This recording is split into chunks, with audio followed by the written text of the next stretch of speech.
नमस्कार. मी तुमची होस्ट गोल्डी. आज आपण आहे ना साताऱ्याची एक सिंपल रेसिपी पाहणार आहोत. फक्त यात चटणीचा फरक आहे. नीर चटणी विथ बटाटे वडा.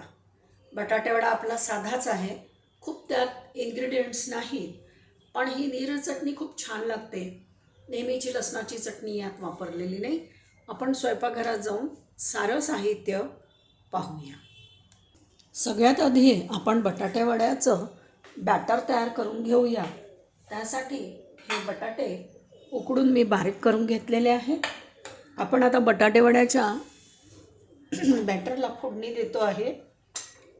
याच्याखाली मी गॅस लावला आहे आणि आता हे तेल गरम होईस्तोवर आपण काय करणार आहोत, या हिरव्या मिरच्या ज्या आहेत या मी थोड्याशा घेते. या आबडधोबड आपल्याला कुटून घ्यायचं आहे.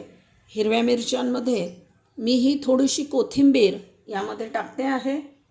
यात हे 3 ते 4 लसणाच्या पाकळ्या मी घालते आहे.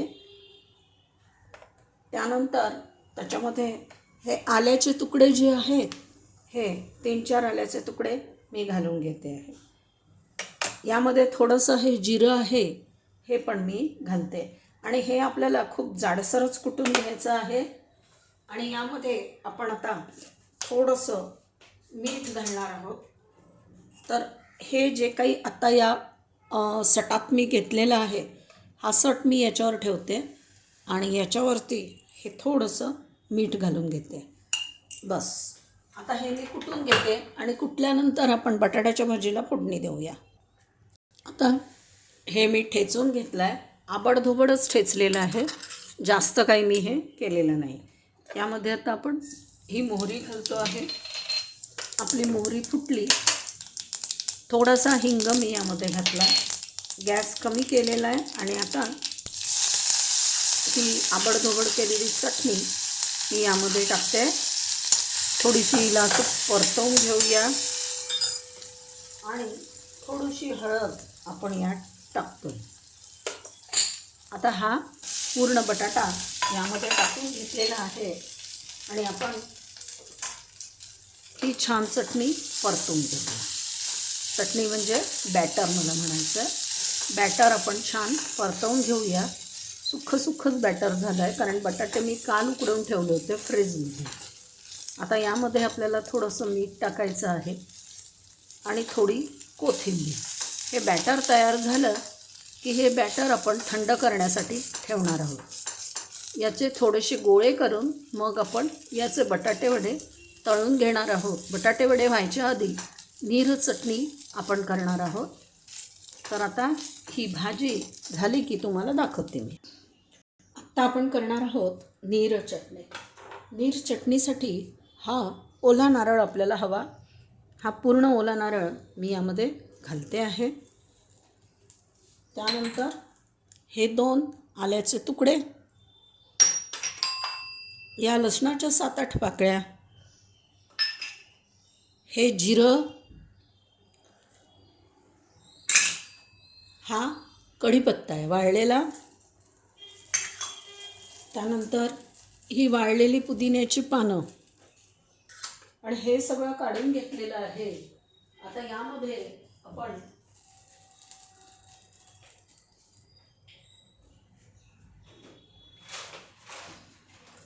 थोडीशी फुटाण्याचं डाळवं आपण टाकणार आहोत. हे फुटाण्याचं डाळवं हे मी जास्त नाही टाकत आहे, थोडंसंच टाकते आणि जास्त टाकायचंच नाही.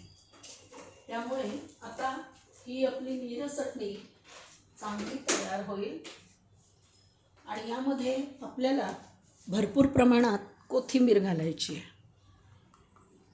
त्यामुळे ही कोथिंबीर मी आता भरपूर प्रमाणात यामध्ये घालून घेते, कारण नीर चटणीचा जास्तीत जास्त भाग असतो पुदिना, कढीपत्ता आणि कोथिंबीर. नीर चटणी मिक्सरमधून दळून घेण्यासाठी मी हे मीठ टाकते थोडंसं. त्यानंतर याच्यामध्ये मी थोडी साखर घालते. माझा चमचा अगदी छोटा आहे, त्यामुळे थोडी साखर यात घातली आहे.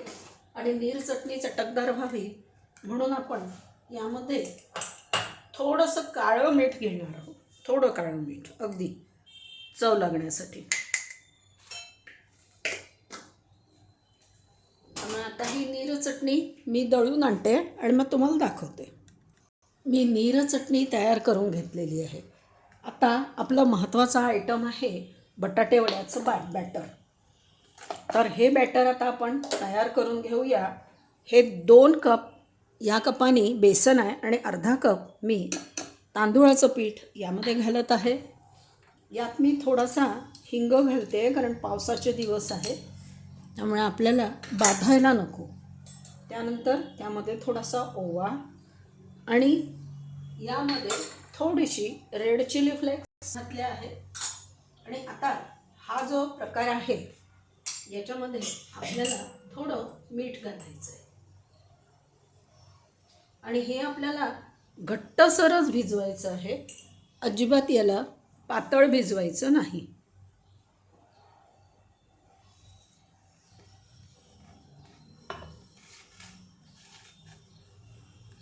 आता हे भिजवून मी याचं तुम्हाला बॅटर किती घट्ट हवं ते दाखवते. हे बॅटर मी या पद्धतीने इतकं घट्ट करून घेतलेलं आहे आणि या बॅटरमध्ये मी थोडासा सोडा घालते, सोडा बायकार्ब.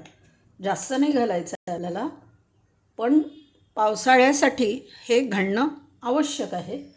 हा सोडा बायकार्ब घातला तर गॅस फॉर्म होत नाही, म्हणून आपण हा सोडा बायकार्ब यात घालतो आहे. आणि आता हे तेल चांगलं गरम झालेलं आहे.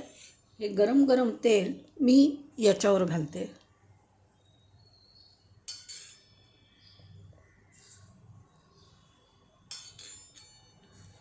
हे सगळं आपण छानपैकी मिळवून घेऊया.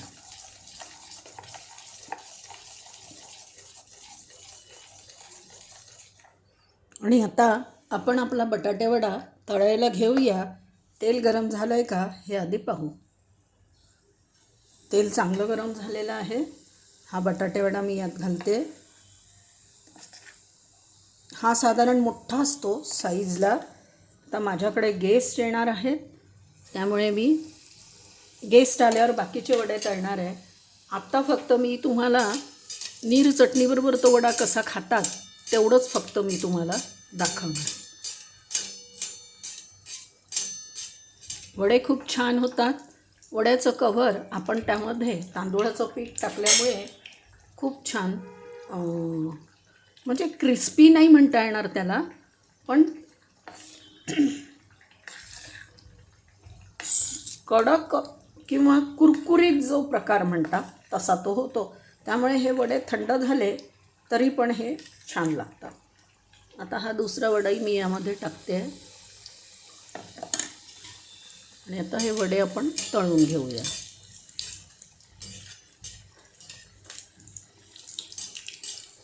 सोडा टाकल्यामुळे वडा फुलतो आणि हा या हवेला पचतो. साताऱ्याकडचा हा पदार्थ आहे. साताऱ्याला नीर चटणी आणि बटाटे वडा मिळतो, त्यामुळे मी हा तुम्हाला आज जो पदार्थ दाखवते तो साताऱ्याचा दाखवते आहे. हे बटाटे वडे झाले की दाखवते, कसं ते सर्व करतात ते दाखवते.